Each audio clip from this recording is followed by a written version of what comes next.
The Mid-Continent Region Award winner was faced with a certain irony. A place called Snow Hill was actually the site of coal refuse piles and acid mine drainage, the product of mining carried out between 1919 and the 1940s.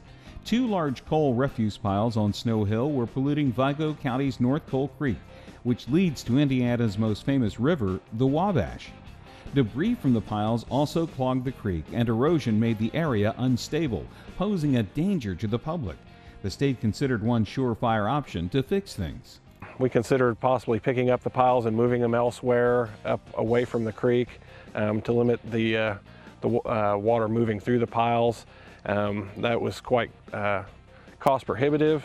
With that in mind, the state and the contractor turned to a solution from landfill technology, something called geomembranes. Plastic material that's welded together to make sure it's watertight and doesn't allow any water to enter the gob pile. The impermeable liners directed water away from the hilltops, which lessened the time it could pick up iron and other pollutants.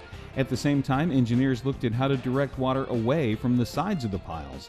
To do so, they used erosion control mats, which don't require deep excavation and replaces the use of riprap, and that lowers cost even further.